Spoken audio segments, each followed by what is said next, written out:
জয় হনুমান গোসাই। হনুমান চালিসা পাঠ করা সময় যদি তার অর্থ বুঝে পাঠ করলে দ্রুত ফল লাভ হয়।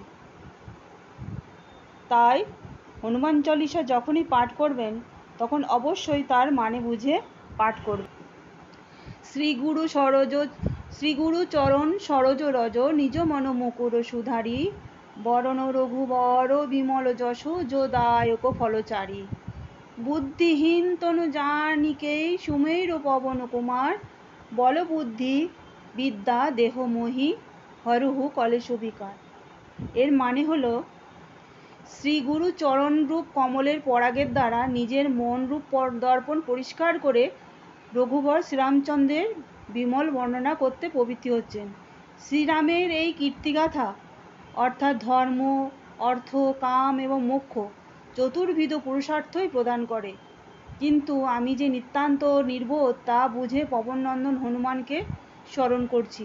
প্রভু, আপনি কৃপা করে আমার সেই ক্ষমতা, বুদ্ধি এবং বিদ্যা দান করুন। আমার সর্বপ্রকার ক্লেশ ও তজ্জনিত বিকারসমূহ হরণ করুন।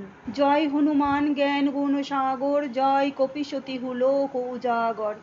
হে হনুমান, হে কপিশ্রেষ্ঠ, আপনার জয় হোক। জ্ঞান ও গুণের সাগর স্বরূপ আপনি, ত্রিভুবনে প্রসিদ্ধ আপনার নাম। রামদূত অতুলিত বলধামা অঞ্জনী পুত্র পবন সুত নামা। এর মানে হলো আপনি শ্রীরামের দূত, অতুলনীয় আপনার বল ও তেজ। অঞ্জনার পুত্র আপনি, পবননন্দন নামেও আপনি পরিচিত। মহাবীর বিক্রম বজরঙ্গী কুমতি নিবার সুমতিকে সঙ্গী। আপনি মহাবীর, মহাবিক্রমশালী বজরংবলী। আপনি কুমতির নিবারণকর্তা এবং শুভবুদ্ধির সঙ্গী। কাঞ্চন বরণ বিরাজ সুবেশা কানন কুণ্ডল কুঞ্চিত কেশা। এর অর্থ হলো স্বর্ণবর্ণ দেহে শোভন বেশে কর্ণে কুণ্ডল এবং কুঞ্চিত কেশে দর্শনীয় আপনার রূপ।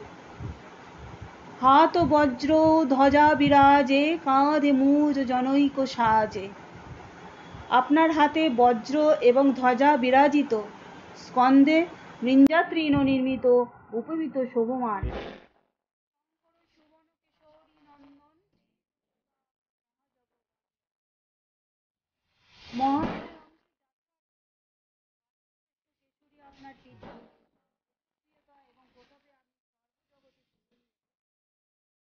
বিদ্যাবান গুণী অতি চাতুর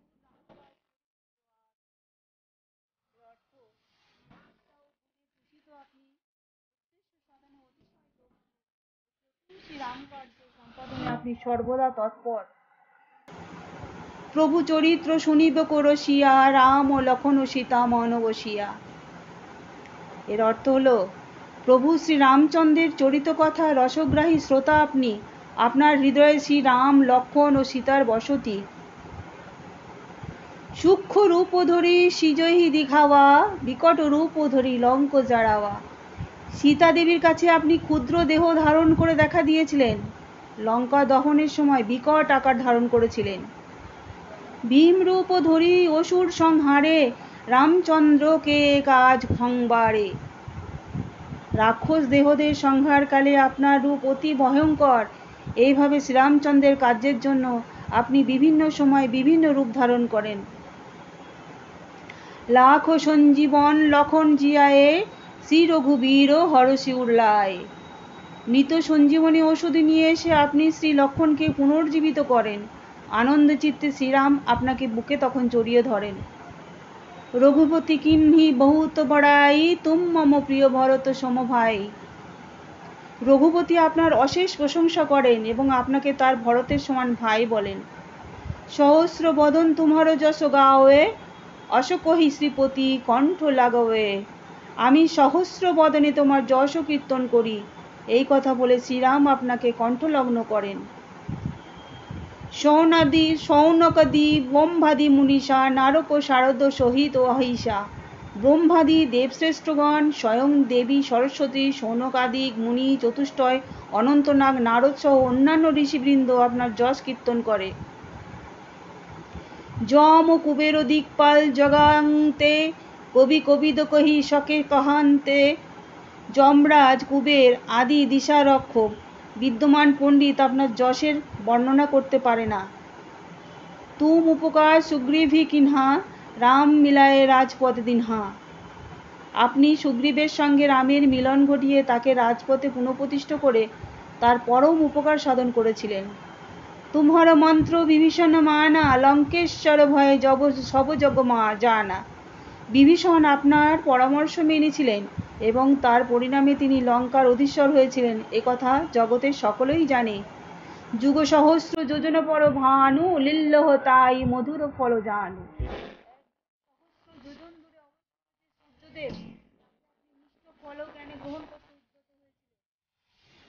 প্রভু মুদ্রিকা মেলি মুখ মাহি, জল দিলাঙ্গি গজে। শ্রীরামচন্দ্রের মুখে নিয়ে সাগর লঙ্ঘন করে পারাপারে গিয়েছিলেন। দুর্গম কাজ সুগম অনুভব তোমারে পেতে। জগতে যত দুষ্কর কাজ রয়েছে সবই আপনার কৃপায় সহজসাধ্য হয়ে ওঠে। রাম দুয়ারে তুম রাখবারে, হতো না আজ্ঞা বিনু পৈসারে। এর অর্থ হলো, শ্রীরামের দ্বারে আপনি রক্ষক, আপনার অনুমতি ব্যতীত কেউ এখানে প্রবেশ করতে পারে না। অর্থাৎ আপনার কৃপা ব্যতীত ভগবান রামের প্রতি ভক্তিলাভ হয় না।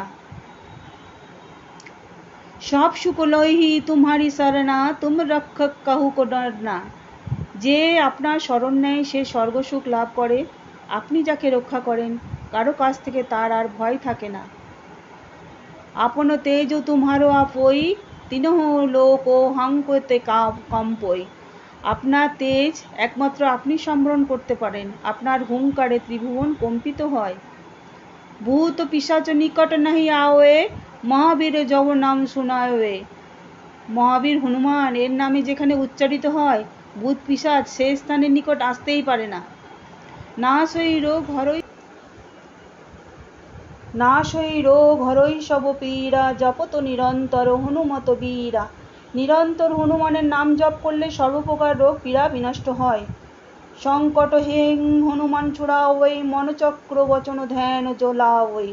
সংকটে পতিত হলে শ্রী হনুমানের নাম কীর্তন, মনে তাকে স্মরণ এবং ক্রমশ তাকে ধ্যান করলে সেই সংকট থেকে তাকে মুক্ত করেন। সবপর রাম তপস্বী ও রাজা, তিনকে কাজ সকল তুম সাজা। তাপস্বী শ্রীরাম জগতের সকলের প্রভু, সেই মহামহিমাশালীর সকল গুরুত্বপূর্ণ কর্মসমূহের দায়িত্ব পালন আপনার পক্ষে সম্ভব হয়েছিল। ঔর মনোরথ যো কৌজিলাওয়ে, তাসু অমিত জীবন ফল পাওয়ে। অন্য যে কোনো মনোবাসনা নিয়ে যে আপনার দ্বারস্থ হয় সে অনন্ত জীবনের জন্য সেই সব ফললাভ করে। চারো যুগ পরিতাপ তুমহারা, হই পর সিদ্ধ জগৎ উজিয়ারা। সর্বজগতেই একথা প্রসিদ্ধ আছে যে 4 যুগেই আপনার প্রতাপ সমুজ্জ্বলভাবে বর্তমান। সাধু সন্তকে তুম রাখবারে, অসুর নিকন্দন রাম দুলারে। অসাধু সজ্জনগণের আপনি রক্ষাকর্তা, অসুরদের বিনাশকারী এবং শ্রীরামচন্দ্রের একান্ত প্রিয়পাত্র। অষ্টসিদ্ধি নবসিদ্ধিকে দাতা, অসবর দীর্ঘ জানকী মাতা। মাতা জানকী দেবী আপনাকে এইরূপ বর দিয়েছিলেন যে আপনি ইচ্ছা করলেই অষ্টসিদ্ধি এবং 9 প্রকারম সম্পদ দান করতে পারেন। রাম রসায়ন তুমহারে প্যাসা, সদা রহো প্রভু রঘুপতি কে দাসা। শ্রীরামের প্রতি প্রেম ভক্তি আপনার ভাণ্ডারে বিদ্যমান। হে রঘুপতি দাস মহাবীর হনুমান, আপনি সর্বদা আমার নিকট থাকুন। তুমহারে ভজন রামকে পাবই, জন্ম জন্মকে দুঃখ বিসরবই। আপনার ভজনা করলে তা প্রকৃতপক্ষে শ্রীরামের উদ্দেশ্যে নিবেদিত হয় এবং শ্রীরামের প্রতি সম্পাদন করে, জন্ম জন্মান্তরে সঞ্চিত দুঃখ ভুলিয়ে দেয়। অন্তকাল রঘুবর পুর যাই, জহং জন্ম হরি ভক্ত কহাই। যেখানেই সেই ভোজনকারী জন্ম হোক না কেন, তা ভগবত ভক্ত রূপেই তার পরিচয় হয় এবং এতে তিনি শ্রীরামের নিত্য ধামে গমন করেন। ঔর দেবতা চিত্ত ন ধরাজি, হনুমত সে জি সর্বদুঃখ করজি। অপর কোনো দেবতার প্রতি চিত্ত নিবিষ্ট না করেও কেবল হনুমানের সেবা করলে সর্বফল লাভ হতে পারে। সংকট কৈটে মিটই সব পীড়া, যৌ সুমতি হনুমত বলবীরা। যিনি মহাবলী বীর্য সমন্বিত শ্রী হনুমানকে স্মরণ করেন তার সকল সংক্রমিত হয়, সর্বরোগ নিরাময় হয়। জয় জয় জয় হনুমান গোসাই, কৃপা করো গুরুদেব কি নাই। হে প্রভু হনুমানজি, আপনার জয় হোক, জয় হোক, জয় হোক। গুরুদেব যেমন তার শিষ্যের প্রতি অনুগ্রহ প্রকাশ করে থাকেন, সেই রকম আপনিও আমাকে কৃপা করুন। जो শতবার পাঠ করো কই, ছুটোহি বন্দি মহাসুখ হই। এই হনুমান চালিসা যে শতবার পাঠ করবে, তার বন্ধন মুক্তি ঘটবে এবং সে প্রভূত সুখ সৌভাগ্য লাভ করবে। जो जहो পড়ই হনুমান চালিসা, হো যে সিদ্ধি সাক্ষী গৌরীশা। যে কেউ এই হনুমান চালিসা পাঠ করবে, তার সিদ্ধিলাভ হবে, এই বিষয়ে স্বয়ং মহাদেব প্রমাণ। তুলসীদাস সদা চহরি চেরা, কাজই না তো হৃদয় মোহ ডেরা। তুলসীদাস সদা সর্বদাই শ্রী হরির সেবক, দাসানুদাস। হে প্রভু, আপনি তার হৃদয়টিকে আপনার বাসস্থানে পরিণত করুন, অর্থাৎ তার হৃদয়ে নিত্য বাস করুন। দোহা। পবন তনয় সংকট হরণ, মঙ্গল মূরতি রূপ, রাম লক্ষণ সীতা সহিত হৃদয় বস সুরভূপ। শ্রীরাম লক্ষ্মণ এবং সীতাদেবী সহ সংকটমোচন, মঙ্গলাময় বিগ্রহ সুরশ্রেষ্ঠ শ্রী পবননন্দন আমার হৃদয়ে বসতি করুন। সিজাবর রামচন্দ্রজি জয়, পবনসুত হনুমান কি জয়, বলো ভাজি সব সন্তন কি জয়। জয় হনুমান কি জয়, জয় জয় হনুমান কি জয়, জয় জয় হনুমান গোসাই কি জয়।